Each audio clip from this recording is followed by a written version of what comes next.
జర్నలిస్టులు నిత్యం సమస్యలతోని తాగుతూ ఏజుబాట్లు లేక జీతాలు రాక కుటుంబాలు పోషించుకోలేక అనేక కష్ట నష్టాలకు వచ్చి వారు బతుకు సమరం సాగిస్తున్నారు. పాలకులు మారినా, ప్రభుత్వాలు మారినా, ఎజెండా మారినా, వారి జెండాలు మారినా జర్నలిస్టు బతుకుల్లో మాత్రం వెలుగు నిండలేదు. కష్టాల కడిలో వాళ్ళు సాగుతున్నారు.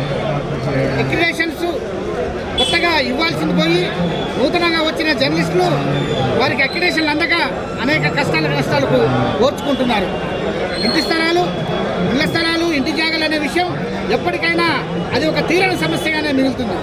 దశాబ్దాలుగా ఈ జర్నలిజం రంగాన్ని నమ్ముకొని పూర్తి స్థాయిగా పనిచేస్తున్న జర్నలిస్టులు ఎందరికో ఇంటి స్థలాలు లేక నేడు అద్దె ఇళ్లలో కిరాయిలు చెల్లించుకోలేక, అద్దె కట్టలేక అవస్థలు పడుతున్నారు.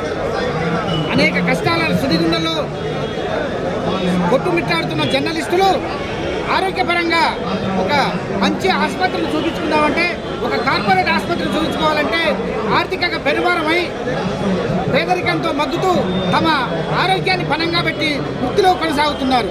మరి వారి ఆరోగ్యాలు ప్రభుత్వాలకు పట్టవా? విద్యా వైద్యం ఉచితంగా ఇస్తున్న పాలకుల నినాదాలు ఏ విధంగా పోయినాయి? ముఖ్యంగా జర్నలిజాన్ని నమ్ముకొని ఈ వృత్తిలో